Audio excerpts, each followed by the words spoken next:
de un tipo. ¿Cómo respondes a esto?, le pregunté a Boyd. Por ejemplo, había rabinos antiguos que hacían exorcismos o oraban por lluvia, y ésta venía. Así que, algunos académicos han dicho que Jesús era simplemente otro ejemplo de un trabajador de maravillas judío. Se mantienen esos paralelismos. Estaba a punto de ver a Boyd, el debatiente, en acción, mientras respondía punto por punto a un tema complejo, sin la ayuda de notas. Me alegra haber grabado nuestra conversación. Mis notas nunca habrían podido seguir el ritmo de su entrega rápida. De hecho, estos paralelismos se descomponen rápidamente cuando miras más de cerca, comenzó, acelerando a medida que avanzaba. Por un lado, la pura centralidad de lo sobrenatural en la vida de Jesús no tiene paralelo alguno en la historia judía. En segundo lugar, la naturaleza radical de sus milagros lo distingue.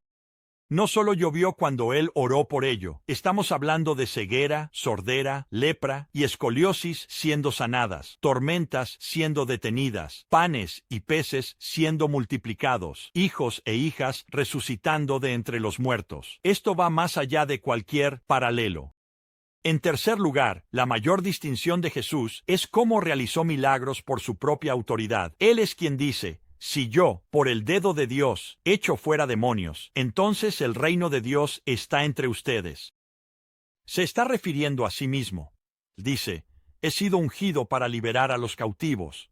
Él le da crédito a Dios el Padre por lo que hace, pero nunca lo encuentras pidiéndole a Dios el Padre que lo haga.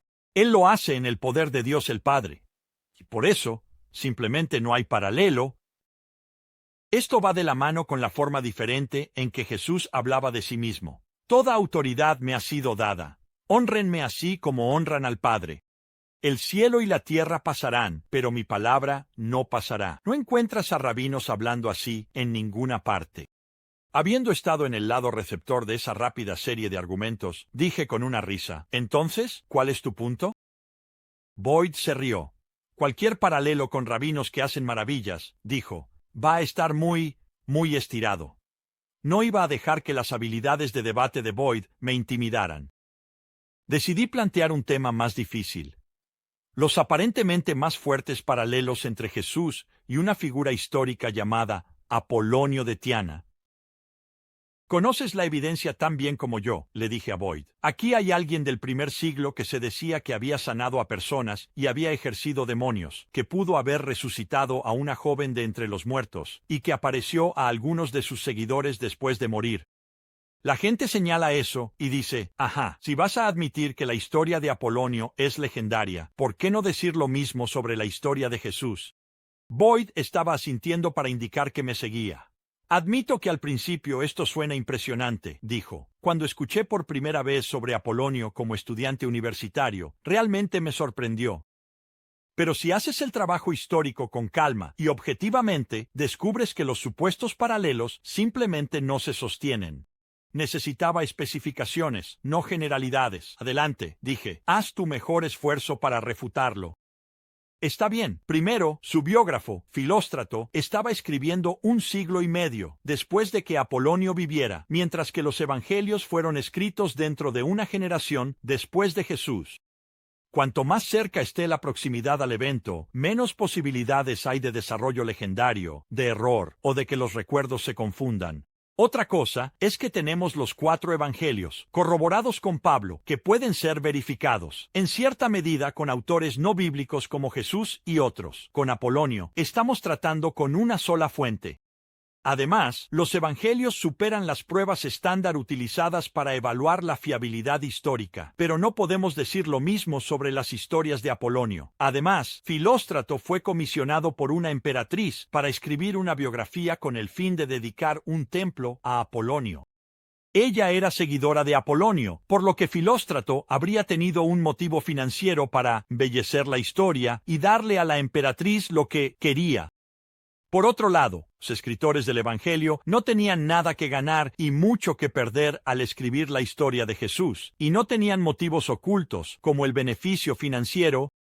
Además, la forma en que escribe Filóstrato es muy diferente a la de los Evangelios. Los Evangelios tienen una perspectiva de testigo ocular muy confiada, como si tuvieran una cámara allí. Pero Filóstrato incluye muchas declaraciones tentativas, como se informa que, o algunos dicen que esta joven había muerto, otros dicen que solo estaba enferma. A su favor, se echa atrás y trata las historias como historias. Aquí hay un punto importante. Filóstrato estaba escribiendo a principios del siglo III en Capadocia, donde el cristianismo ya había estado presente durante bastante tiempo. Así que, cualquier préstamo habría sido hecho por él, no por los cristianos. Puedes imaginar a los seguidores de Apolonio viendo al cristianismo como competencia y diciendo, oh sí, bueno, Apolonio hizo las mismas cosas que Jesús. Algo así como, mi papá puede vencer a tu papá. Un último punto. Estoy dispuesto a admitir que Apolonio pudo haber hecho cosas asombrosas, o al menos engañar a la gente para que pensara que lo hizo. Pero eso de ninguna manera compromete la evidencia para Jesús. Incluso si aceptas la evidencia para Apolonio, aún te queda lidiar con la evidencia para Cristo. Está bien, pensé para mí mismo, intentemos esto una vez más. A muchos estudiantes universitarios se les enseña que muchos de los temas vistos en la vida de Jesús son meramente ecos de antiguas religiones de misterio, en las que hay historias sobre dioses que mueren y resucitan, y rituales de bautismo y comunión. ¿Qué pasa con esos paralelismos?, pregunté. Ese era un argumento muy popular a principios de siglo, pero generalmente se desvaneció porque fue muy desacreditado. Por un lado, dado el tiempo involucrado, si vas a argumentar a favor del préstamo, debería ser en la dirección del cristianismo hacia las religiones de misterio, no al revés. Además, las religiones de misterio eran religiones de haz lo que quieras, que tomaban libremente ideas de varios lugares. Sin embargo, los judíos cuidaban cuidadosamente sus creencias de influencias externas. Se veían a sí mismos como un pueblo separado, y resistían fuertemente las ideas y rituales paganos. Para mí, los paralelismos potenciales más interesantes eran los relatos mitológicos de la muerte y resurrección de Dios. ¿No son esas historias similares a las creencias cristianas?, pregunté. Si bien es cierto que algunas religiones de misterio tenían historias de dioses que morían y resucitaban, estas historias siempre giraban en torno al ciclo natural de la muerte y el renacimiento, dijo Boyd. Las cosechas mueren en otoño y vuelven a la vida en primavera.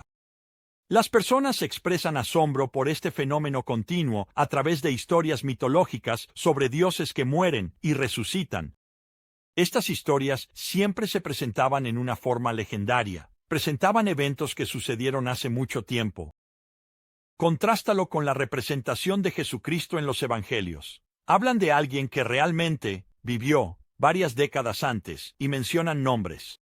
Crucificado bajo Poncio Pilato, cuando Caifás era el sumo sacerdote, y el padre de Alejandro y Rufus llevó su cruz, por ejemplo. Eso es información histórica concreta. No tiene nada en común con historias sobre lo que supuestamente sucedió hace mucho tiempo, y el cristianismo no tiene nada que ver con los ciclos de vida de la cosecha. Tiene que ver con una creencia muy judía, que está ausente en las religiones de misterio, sobre la resurrección de los muertos, y sobre la vida eterna y la reconciliación con Dios. En cuanto a la sugerencia de que las doctrinas del Nuevo Testamento sobre el bautismo o la comunión provienen de religiones de misterio, eso es simplemente una tontería. Por un lado, la evidencia de estos supuestos paralelismos proviene, después del siglo II, por lo que cualquier préstamo habría venido del cristianismo, no al revés. Y cuando miras detenidamente, las similitudes desaparecen. Por ejemplo, para alcanzar un nivel más alto en el culto a Mitra, los seguidores tenían que estar de pie bajo un toro mientras era sacrificado, para poder ser bañados en su sangre y entrañas. Luego se unirían a otros para comer el toro. Ahora, sugerir que los judíos encontrarían algo atractivo en esto y querrían modelar el bautismo y la comunión a partir de esta práctica bárbara es extremadamente poco plausible, razón por la cual la mayoría de los académicos no lo aceptan. Tan desordenada y desorganizada como estaba su oficina, la mente de Boyd era aguda y sistematizada. Su análisis de estos tan publicitados paralelismos dejaba poco margen para la duda. Así que decidí avanzar a otra área de la que los medios suelen escribir, los nuevos descubrimientos, que a menudo son objeto de libros por parte de los participantes del Seminario de Jesús. Se ha escrito mucho en la prensa popular sobre el Evangelio de Tomás, el Marco secreto, el Evangelio de la cruz y dije, ¿realmente ha habido algún nuevo descubrimiento que haya cambiado la forma en que pensamos sobre Jesús? Boyd suspiró con exasperación. No, no hay nuevos descubrimientos que nos digan nada nuevo sobre Jesús. El Evangelio de Tomás fue descubierto hace mucho tiempo y solo ahora se está utilizando para crear un Jesús alternativo. Algunas teorías sobre el Evangelio de Tomás pueden ser nuevas, pero el Evangelio en sí no lo es. En cuanto a no es un descubrimiento, sino una teoría que ha existido durante 1,5 siglos que intenta explicar el material que Lucas y Mateo tienen en común.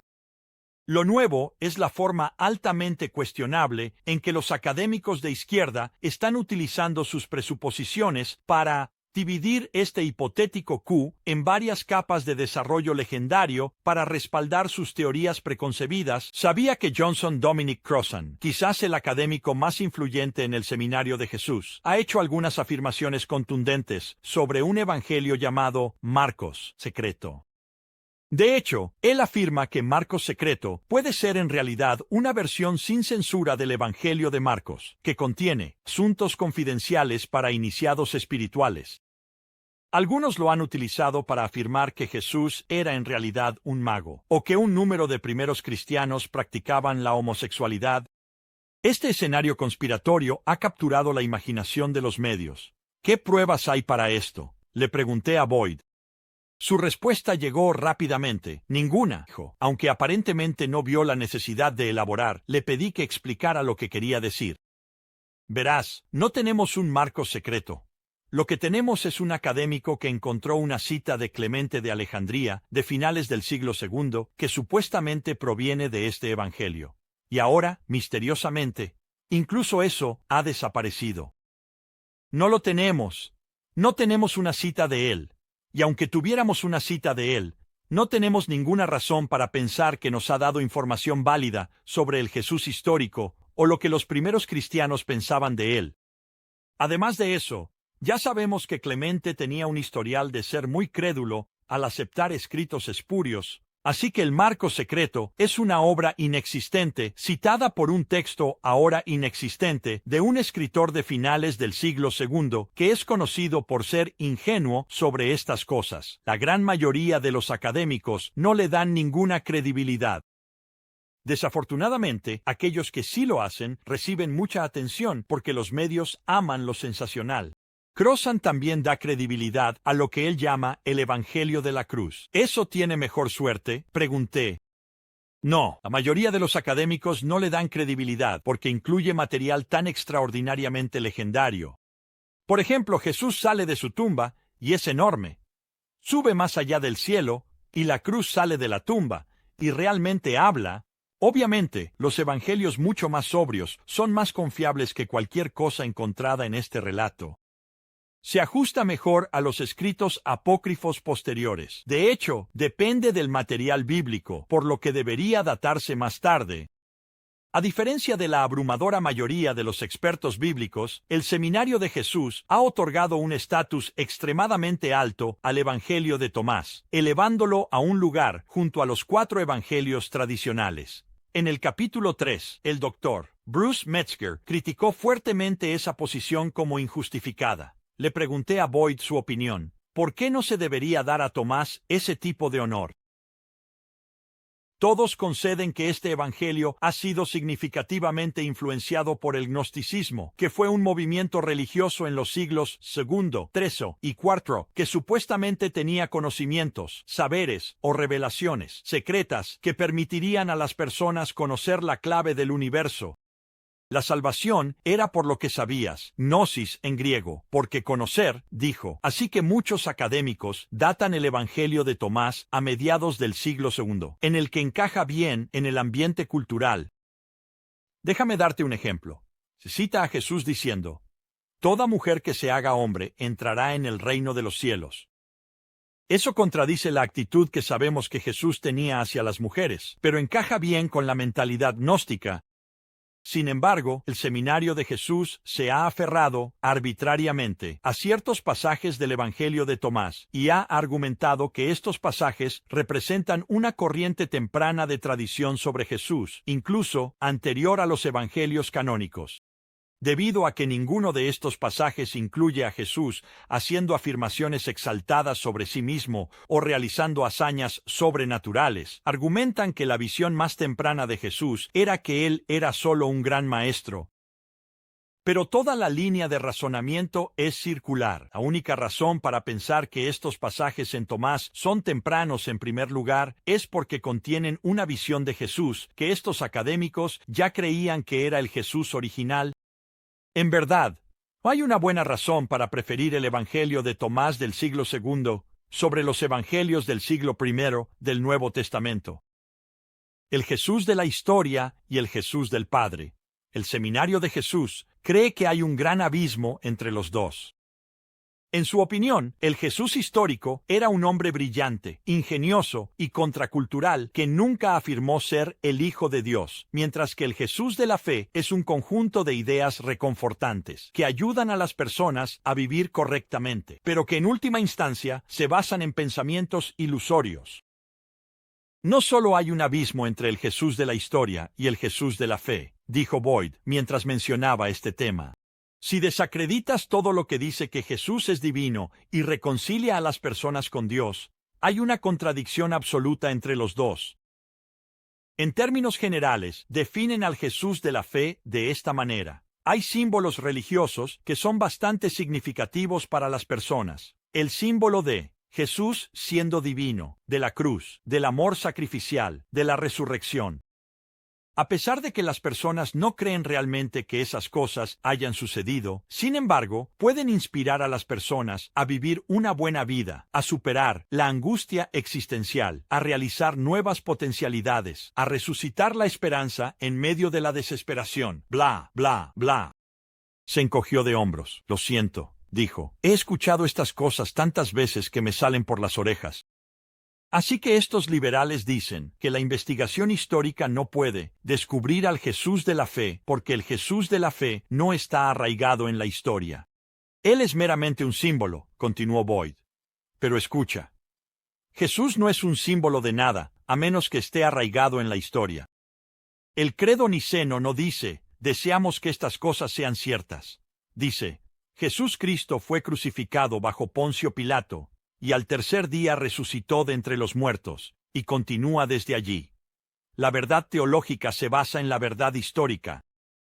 Así es como habla el Nuevo Testamento. Irá el sermón de Pedro, en el 2º capítulo de los Hechos.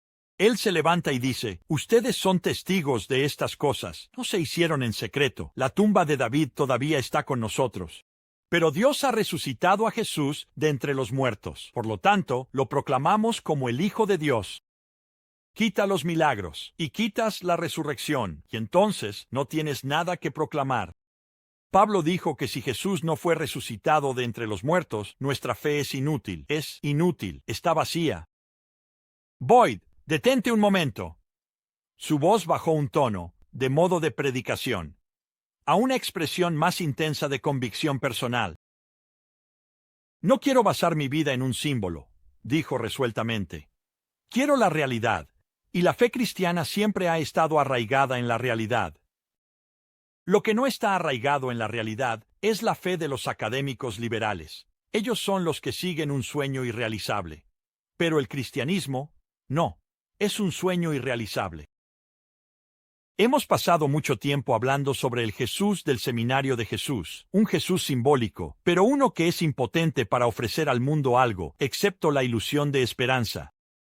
Pero antes de irnos, quería escuchar sobre el Jesús de Gregory Boyd. Necesitaba saber si este Jesús, sobre el que investiga y escribe libros académicos como profesor de teología, es el mismo Jesús del que predica en su iglesia, los domingos por la mañana.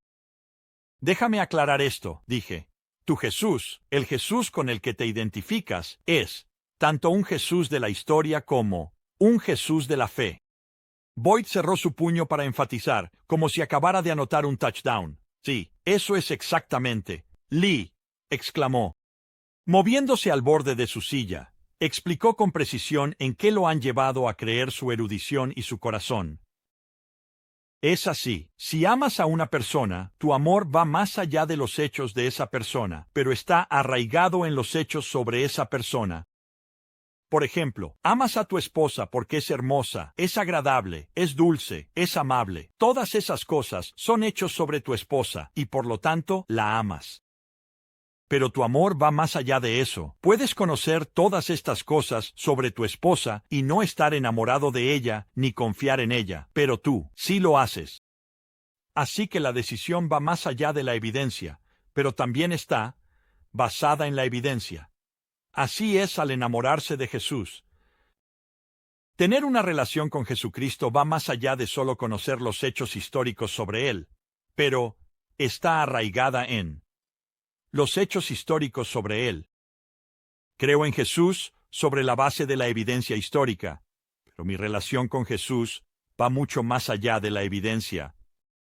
He puesto mi confianza en Él y camino con Él a diario. Interrumpí para decir, sí, pero ¿reconocerás que el cristianismo hace algunas afirmaciones sobre Jesús que son simplemente difíciles de creer? Sí, por supuesto que lo hago, respondió. Por eso me alegra que tengamos evidencia tan increíblemente sólida que nos muestre que son ciertas. Para mí, añadió, se reduce a esto. No hay competencia. La evidencia de que Jesús es quien los discípulos dicen que fue, de haber realizado los milagros que hizo, de resucitar de entre los muertos, de hacer las afirmaciones que hizo, está a años luz de mis razones para pensar que la erudición de izquierda del seminario de Jesús es correcta. ¿Qué tienen estos eruditos? Bueno, hay una breve alusión a un evangelio secreto perdido en una carta del siglo II tardío, que desafortunadamente solo ha sido vista por una persona, y que ahora también se ha perdido. Hay un relato del siglo III sobre la crucifixión y resurrección que presenta una cruz que habla, y que menos de un puñado de eruditos cree que es anterior a los evangelios. Hay un documento gnóstico del siglo II, partes del cual algunos eruditos ahora quieren datar temprano para respaldar sus propias preconcepciones. Y hay un documento hipotético basado en suposiciones inestables que se está desmenuzando cada vez más al usar razonamientos circulares. Boyd se dejó caer en su silla. «Oh, lo siento», dijo, sacudiendo la cabeza. «No me lo creo. Es mucho más razonable confiar en los evangelios, que pasaron la prueba del escrutinio histórico con gran éxito, que poner mi esperanza en lo que dice el seminario de Jesús». De regreso en mi hotel, repasé mentalmente mi entrevista con Boyd. Sentí lo mismo que él. Si el Jesús de la fe no es también el Jesús de la historia, es impotente y no tiene sentido. A menos que esté arraigado en la realidad, a menos que establezca su divinidad al resucitar de entre los muertos, es solo un símbolo que hace sentir bien y que es tan irrelevante como Santa Claus. Pero hay buenas evidencias de que es más que eso. Ya había escuchado evidencia de testigos presenciales, documentales, corroborativas y científicas que apoyan la afirmación del Nuevo Testamento de que Él es Dios encarnado, y me estaba preparando para salir de nuevo, a buscar aún más material histórico sobre su carácter y resurrección. Mientras tanto, Gregory Boyd no es una voz solitaria que clama contra el seminario de Jesús. Él es parte de un creciente crescendo de críticas que provienen no solo de prominentes evangélicos conservadores, sino también de otros académicos bien respetados que representan una amplia variedad de antecedentes teológicos. Un ejemplo estaba tan cerca como la mesita de noche de mi motel, donde extendí la mano para recoger un libro llamado El verdadero Jesús, que había comprado recientemente. Su autor es el Dr. Luke Timothy Johnson, el profesor muy respetado de Nuevo Testamento y orígenes cristianos en la Escuela de Teología Candler de la Universidad de Emory. Johnson es un católico romano que fue monje benedictino antes de convertirse en erudito bíblico y escribir varios libros influyentes. Johnson critica sistemáticamente el seminario de Jesús, diciendo que de ninguna manera representa la crema de la erudición del Nuevo Testamento. Sigue un proceso que está sesgado en contra de la autenticidad de las tradiciones evangélicas, y sus resultados ya estaban determinados de antemano. Él concluye que esto no es una erudición responsable, ni siquiera crítica. Es una farsa autoindulgente. Continúa citando a otros eruditos distinguidos con opiniones similares, incluyendo al Dr. Howard Clark Key, quien llamó al Seminario de Jesús una vergüenza académica, y Richard Hayes, de la Universidad de Duke, cuya reseña de los 5 evangelios afirmaba que el caso argumentado por este libro no resistiría en ningún tribunal. Cerré el libro y apagué la luz. Mañana reanudaría mi búsqueda de evidencia que se sostuviera.